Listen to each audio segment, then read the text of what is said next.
I'm about to tell you 5 things you can do to boost your credit score right quick. These are some things that I did and I think will work for you too. The first thing that I always suggest that people do if you're trying to boost your score is to ditch your debit card. Your debit card is doing nothing to contribute to the overall makeup of your FICO score, and we'll get into that in a minute. Your score is made up of different categories, and using your debit card contributes to none of those things. Banks do not report your credit card activity to the credit agencies, Experian, Equifax, and TransUnion.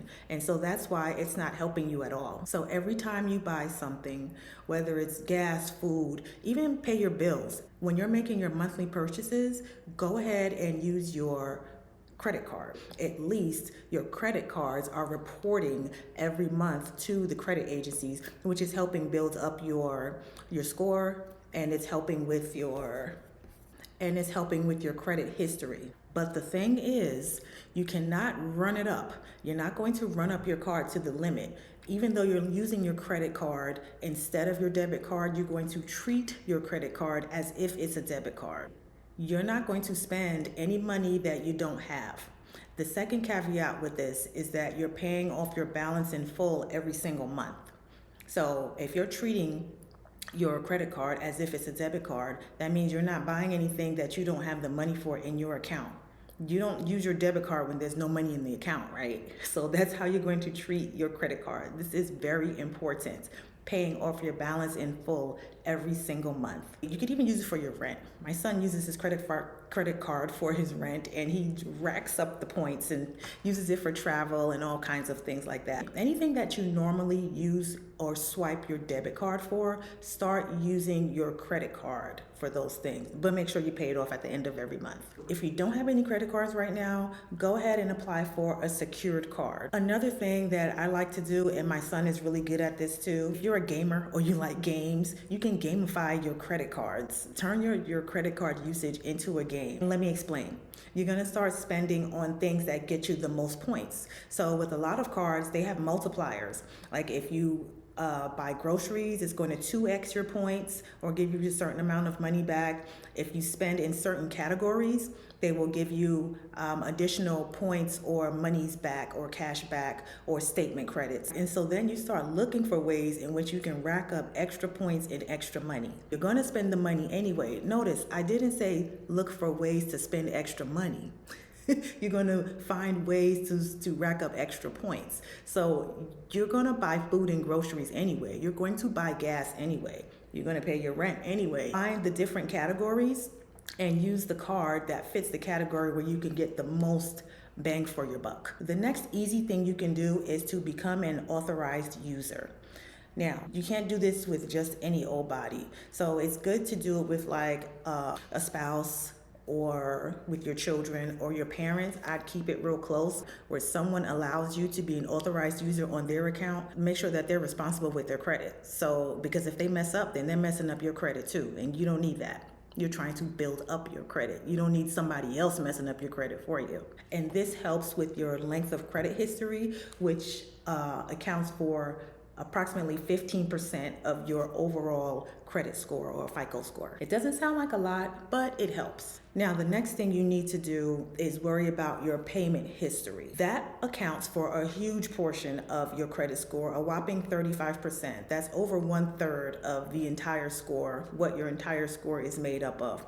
And that's just what it sounds like. Your credit history is your track record, how you've been using credit, what types of things are reported on there that becomes part of your track record or your payment history. Anytime there has been a late payment, if you have any old info, something that should have fallen off years ago but it hasn't, and you've just been waiting for it to fall off because you've heard that things fall off of your credit report after 7 to 10 years, but it's still on there. All of these things affect your payment history.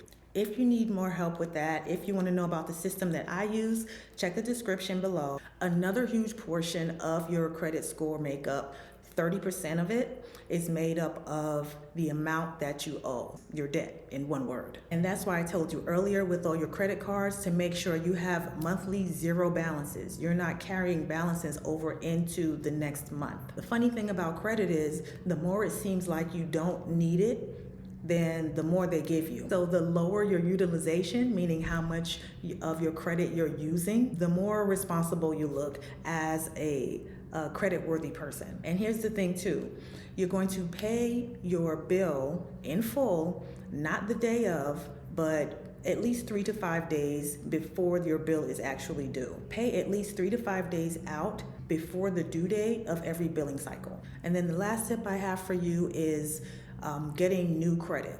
So that accounts for 10% of your overall score. I would say don't have more than 4 cards max. And of course, if you own a business, you should have a separate business card and business account to not commingle with your personal account. I would say don't have more than 3 to 4 cards max for different things. You can have one brand of each card. You know, you got Amex, you got Master, Discover, and Visa.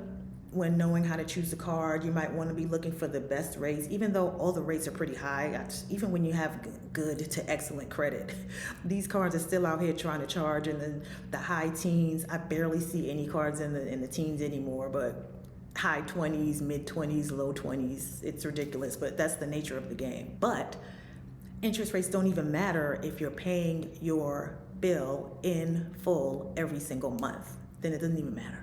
Another good way to choose a card is if you have any type of brand loyalty, like if you're a traveler, you fly a certain airline all the time, you could get an airline card because then you can rack up points that way or get cash back. Another good way is to log in to your bank, whoever you personally bank with or you business bank with, and look in the section that says special offers just for you. You'd be surprised at how many credit cards they have listed there that you are already pre-approved for. They know how much money you're making. they know what you can do. So a lot of times if you go in there, you'll see some really good offers that your bank is offering you as far as credit goes. I would go for the ones that are giving like any type of big bonus points. So check out your bank because you'll be really surprised on what you might find. And then of course, if you're not ready yet for any of those cards and you just need a starter card, like we talked about before, get yourself a secured card. And if you need help with that, I got you. Send me a message and I'll be glad to help you and tell you some of the ones that I've used personally when I was trying to build back up my credit and the ones that I recommend to people that's really helped them along the way. If this video helped you, make sure you give me a thumbs up and subscribe to the channel. I really appreciate it and it really helps my channel grow. This series is all about how to get your financial life in order, how to organize your finances and getting your monies together. So if you have any questions, drop it in the comments and I'll see you in the next video. Bye.